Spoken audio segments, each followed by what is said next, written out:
नमस्कार श्रोता बंधु स्वागत करुछि डिभाइन वर्ल्ड को। प्रकृतिर ଏହି ବିଶାଳ ଦୁନିଆରେ ଏମିତି କିଛି ଫୁଲ ରହିଛି ଯାହାକୁ ଦେଖିଲେ ଲାଗେ ଯେପରି ପ୍ରକୃତି ନିଜେ କୌଣସି ରହସ୍ୟ ଲୁଚାଇ ରଖିଛି। ସେହିପରି ଏକ ଅଦ୍ଭୁତ ଏବଂ ରହସ୍ୟମୟ ଫୁଲ ହେଉଛି ବ୍ରହ୍ମକମଳ। କୁହାଯାଏ ଏହି ଫୁଲ ସାଧାରଣ ଫୁଲ ଭଳି ନୁହେଁ।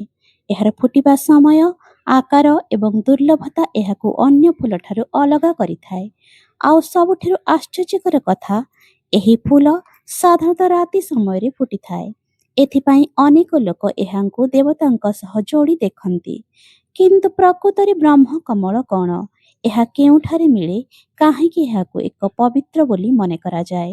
ଏବଂ ଏହା ସହିତ ଜଡ଼ିତ ପୌରାଣିକ କାହାଣୀ ଗୁଡ଼ିକ କ'ଣ? ଆଜିର ଏହି ଭିଡ଼ିଓରେ ଆମେ ଜାଣିବା ବ୍ରହ୍ମକମଳର ଏହି ସବୁ ରହସ୍ୟ ବିଷୟରେ। ତେଣୁ ଭିଡ଼ିଓଟିକୁ ଶେଷ ପର୍ଯ୍ୟନ୍ତ ନିଶ୍ଚୟ ଦେଖନ୍ତୁ। ବ୍ରହ୍ମକମଳ କ'ଣ? ପ୍ରଥମେ ଜାଣିବା ବ୍ରହ୍ମକମଳ ନାମଟି କାହିଁକି ଏତେ ବିଶେଷ। ଭାରତରେ ବ୍ରହ୍ମକମଳ ନାମରେ ପରିଚିତ ଏକ ଦୁର୍ଲଭ ହିମାଳୟୀ ଫୁଲ। ଏହି ଫୁଲ ଉଚ୍ଚ ହିମାଳୟ କଠିନ ଅଞ୍ଚଳର କଠିନ ଥଣ୍ଡା ପରିବେଶରେ ବଢ଼ିଥାଏ। ଏହାର ବିଶେଷତା ହେଉଛି ଏହାର ଫୁଲ ଅଂଶକୁ ଘେରି ରହିଥିବା ହାଲୁକା ରଙ୍ଗର ପତ୍ର ସଦୃଶ ଗଠନ। ଦୂରରୁ ଦେଖିଲେ ଏହା ଏକ ଧଳା କିମ୍ବା ହାଲୁକା ସବୁଜ ଧଳା କମଳ ପରି ଲାଗିପାରେ, କିନ୍ତୁ ଏହା ପାଣିରେ ଫୁଟୁଥିବା ସାଧାରଣ କମଳ ନୁହେଁ। ଏହି କାରଣରୁ ଏହାର ନାମକୁ ନେଇ ଅନେକ ସମୟରେ ଭ୍ରମ ଦେଖାଯାଏ। ବ୍ରହ୍ମକମଳର ପ୍ରାକୃତିକ ବାସସ୍ଥାନ ହେଉଛି ହିମାଳୟର ଉଚ୍ଚ ପର୍ବତୀୟ ଅଞ୍ଚଳ, ବିଶେଷ କରି ଭାରତର ଉତ୍ତରାଖଣ୍ଡ ଉଚ୍ଚ ହିମାଳୟ ଅଞ୍ଚଳ ଏହାର ନାମ ଜଡ଼ିତ। ଏହା ଉଚ୍ଚ ପର୍ବତ, ଥଣ୍ଡା ପରିବେଶ ଏବଂ ଘାସ ଭୂମି ଭଳି ସ୍ଥାନରେ ବଢ଼ିପାରେ। ସେଠାରେ ତାପମାତ୍ରା କମ୍ ରହେ, ପବନ ଥଣ୍ଡା ହୁଏ ଏବଂ ପରିବେଶ ଅନ୍ୟ ସ୍ଥାନ ତୁଳନାରେ ବହୁତ କଠିନ। ଏହି ଅନୁକୂଳ ପରିବେଶରେ ବଢ଼ିବା ପାଇଁ ବ୍ରହ୍ମକମଳ ନିଜକୁ ଏକ ବିଶେଷ ଭାବରେ ଖାପ ଖୁଆଇଛି। ଏହି କାରଣରୁ ଏହାକୁ ଭାରତୀୟ ହିମାଳୟ ଏକ ବିଶେଷ ଉଦ୍ଭିଦ ଭାବେ ଗଣାଯାଏ। ଏହା ହେଉଛି ବ୍ରହ୍ମକମଳକୁ ନେଇ ସବୁଠାରୁ ଅଧିକ ଆଗ୍ରହର ବିଷୟ। ଅନେକ ଲୋକ କୁହନ୍ତି ଯେ ବ୍ରହ୍ମକମଳ କେବଳ ରାତିରେ ଫୁଟେ ଏବଂ କିଛି ସମୟ ପରେ ପୁଣି ବନ୍ଦ ହୋଇଯାଏ। ଏହାର ରାତିରେ ଫୁଟିବା ଘଟଣାକୁ ନେଇ ଅନେକ ଆଧ୍ୟାତ୍ମିକ କାହାଣୀ ରହିଛି। ଲୋକବିଶ୍ୱାସରେ କୁହାଯାଏ ଯେ ଯେଉଁ ଘରେ ବ୍ରହ୍ମକମଳ ଫୁଟେ ସେଠାକୁ ଭଗବାନ ଆଶୀର୍ବାଦ ଆସେ। କିନ୍ତୁ ଏହାକୁ ଆମେ ଏକ ଧାର୍ମିକ ଲୋକବିଶ୍ୱାସ ଭାବେ ଦେଖିବା ଉଚିତ। ବୈଜ୍ଞାନିକ ଭାବରେ ଗଛର ଫୁଲ ଫୁଟିବା ସମୟ ଏହାର ଜୀବବିଜ୍ଞାନ, ପରିବେଶ ଏବଂ ପରାଗ ସଞ୍ଚୟ ସହ ଜଡ଼ିତ। ବ୍ରହ୍ମକମଳ ନାମର ରହସ୍ୟ। ବ୍ରହ୍ମ ଶବ୍ଦଟି ଭାରତୀୟ ଧାର୍ମିକ ପରମ୍ପରାରେ ସୃଷ୍ଟିକର୍ତ୍ତା ବ୍ରହ୍ମାଙ୍କ ସହିତ ଜଡ଼ିତ। କମଳ ଅର୍ଥ ହେଉଛି ପଦ୍ମ। ଏହି ଦୁଇଟି ଶବ୍ଦ ମିଶି ହୋଇଛି ବ୍ରହ୍ମକମଳ। ହିନ୍ଦୁ ପରମ୍ପରାରେ କମଳ ଫୁଲକୁ ପବିତ୍ରତା, ସୃଷ୍ଟି ଏବଂ ଦିବ୍ୟତା ପ୍ରତୀକ ଭାବେ ଦେଖାଯାଏ। ସେଥିପାଇଁ ଏ ଫୁଲକୁ ମଧ୍ୟ ଅନେକ ଭକ୍ତ ଅତ୍ୟନ୍ତ ପବିତ୍ର ବୋଲି ମନେ କରନ୍ତି। ବ୍ରହ୍ମକମଳକୁ ନେଇ ଭାରତର ବିଭିନ୍ନ ଅଞ୍ଚଳରେ ଅନେକ ଲୋକକଥା, ଧାର୍ମିକ ବିଶ୍ୱାସ ପ୍ରଚଳିତ ଅଛି। କେତେକ ପରମ୍ପରାରେ ଏହାକୁ ଦେବତାମାନଙ୍କ ସହ ଯୋଡ଼ାଯାଇଛି। କୁହାଯାଏ ବ୍ରହ୍ମକମଳ ଫୁଟିବା ସମୟରେ ଘରର ପରିବେଶ ଆଧ୍ୟାତ୍ମିକ ଶକ୍ତିରେ ପରିପୂର୍ଣ୍ଣ ହୋଇଥାଏ। ଏହି ଫୁଲକୁ ଭଗବାନଙ୍କ ଚରଣରେ ଅର୍ପଣ କରିବା ମଧ୍ୟ କେତେକ ଭକ୍ତଙ୍କ ପରମ୍ପରାର ଅଂଶ। କିନ୍ତୁ ମନେ ରଖନ୍ତୁ, ଏହିସବୁ କଥା ଧାର୍ମିକ ଆସ୍ଥା, ଲୋକ ପରମ୍ପରାର ଅଂଶ। ଏହାକୁ ବୈଜ୍ଞାନିକ ପ୍ରମାଣ ଭାବରେ ନେବା ଠିକ୍ ନୁହେଁ। ତେବେ ପ୍ରଶ୍ନ ହେଉଛି, ଏହି ଫୁଲକୁ ଦୁର୍ଲଭ କାହିଁକି କୁହାଯାଏ? ଏହାର ଏକ ବଡ଼ କାରଣ ହେଉଛି ଏହାର ପ୍ରାକୃତିକ ବାସସ୍ଥାନ। ଏହା ସାଧାରଣ ଉଦ୍ୟାନ କିମ୍ବା ସମତଳ ଅଞ୍ଚଳର ଫୁଲ ନୁହେଁ। ଏହା ଉଚ୍ଚ ହିମାଳୟର ନିର୍ଦ୍ଦିଷ୍ଟ ପରିବେଶରେ ବଢ଼ିଥାଏ। ଉଚ୍ଚତା, ତାପମାତ୍ରା, ମାଟି, ବର୍ଷା ଏବଂ ପରିବେଶର ପରିବର୍ତ୍ତନ ସବୁକିଛି ଏହାର ବୃଦ୍ଧିରେ ପ୍ରଭାବ ପକାଇଥାଏ। ଏହି କାରଣରୁ ଏହାର ପ୍ରାକୃତିକ ଉପସ୍ଥିତି ସୀମିତ।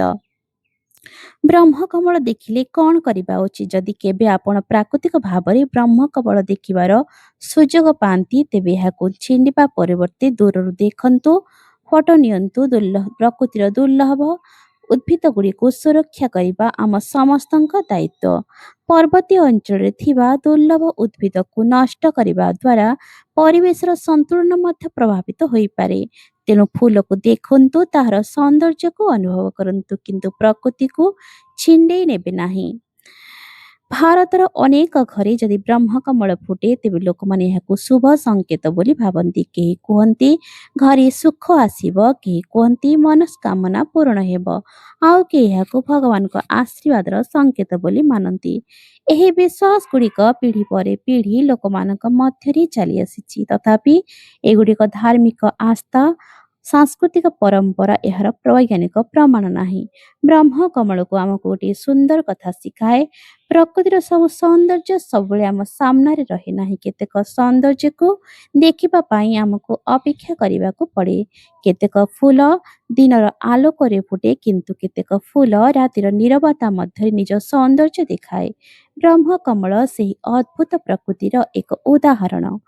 ହିମାଳୟର କେବଳ ବରଫ ପର୍ବତ ଭୂମି ନୁହେଁ, ଏହା ଅସଂଖ୍ୟ ଉଦ୍ଭିଦ, ପଶୁପକ୍ଷୀ ଏବଂ ଦୁର୍ଲଭ ପ୍ରଜାତିର ଘର। ବ୍ରହ୍ମକମଳ ସେହି ହିମାଳୟୀ ପରିବେଶର ଏକ ଅମୂଲ୍ୟ ଅଂଶ।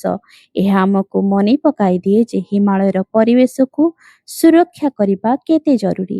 ଜଙ୍ଗଲ କାଟିବା, ଅତ୍ୟଧିକ ପର୍ଯ୍ୟଟନ ଏବଂ ପରିବେଶ ପ୍ରଦୂଷଣ ଭଳି କାରଣ ଏହିପରି ଦୁର୍ଲଭ ଉଦ୍ଭିଦଙ୍କ ପାଇଁ ଚିନ୍ତାର ବିଷୟ ହୋଇପାରେ। ତେଣୁ ବ୍ରହ୍ମକମଳର କାହାଣୀ କେବଳ ଏକ ଫୁଲର କାହାଣୀ ନୁହେଁ, ଏହା ପ୍ରକୃତିକୁ ସମ୍ମାନ କରିବାର ଏକ ସନ୍ଦେଶ। ଏହି ଫୁଲରେ ତିନିଟି ଜିନିଷ ଏକାଠି ହୋଇଛି: ପ୍ରକୃତି, ରହସ୍ୟ ଏବଂ ଆସ୍ଥା। ପ୍ରକୃତିକୁ ଏହାକୁ ଅଦ୍ଭୁତ ଆକାର, ଏହାର ଫୁଟିବା ସମୟ ଲୋକଙ୍କ ମନରେ ରହସ୍ୟ ସୃଷ୍ଟି କରିଛି, ଆଉ ଭାରତୀୟ ସଂସ୍କୃତି ଏହାକୁ ଦେଇଛି ଆଧ୍ୟାତ୍ମିକ ମହତ୍ତ୍ୱ। ସେଥିପାଇଁ ବ୍ରହ୍ମକମଳ କେବଳ ଏକ ଫୁଲ ହୋଇ ରହିନାହିଁ, ଏହା ଲୋକମାନଙ୍କ ଭାବନା, ବିଶ୍ୱାସ ଓ ପ୍ରକୃତିର ସହ ଜଡ଼ିତ ହୋଇଛି। ଏହି ପ୍ରଶ୍ନର ଉତ୍ତର ଆସ୍ଥା ଉପରେ ନିର୍ଭର କରେ।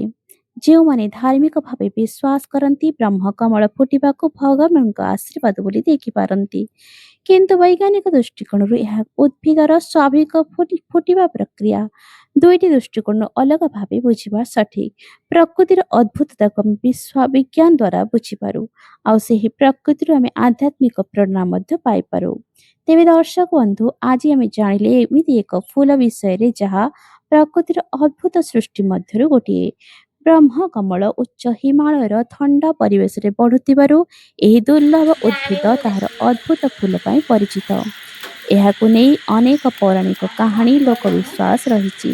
କେହି ଏହାକୁ ଦୈବୀୟ ଆଶୀର୍ବାଦର ପ୍ରତୀକ ମାନନ୍ତି, ଆଉ ବିଜ୍ଞାନ ଏହାକୁ ପ୍ରକୃତିର ଏକ ଅଦ୍ଭୁତ ଉଦ୍ଭିଦ ଭାବେ ବୁଝାଏ। କିନ୍ତୁ ଦୁଇଟି ଦୃଷ୍ଟିକୋଣରୁ ଏହି କଥା ସ୍ପଷ୍ଟ: ପ୍ରକୃତି ନିଜେ ଏକ ଅଦ୍ଭୁତ ରହସ୍ୟ ଏବଂ ଏହି ରହସ୍ୟକୁ ବୁଝିବା ସହିତ ଏହାକୁ ସୁରକ୍ଷା କରିବା ଆମର ଦାୟିତ୍ୱ। ଯଦି ଆପଣଙ୍କୁ ବ୍ରହ୍ମକମଳର ରହସ୍ୟମୟ କାହାଣୀ ଭଲ ଲାଗିଥାଏ ତେବେ ଭିଡ଼ିଓକୁ ଲାଇକ୍ କରନ୍ତୁ, ଆପଣଙ୍କ ପରିବାର ସାଙ୍ଗମାନଙ୍କ ସହ ଭିଡ଼ିଓକୁ ସେୟାର କରନ୍ତୁ।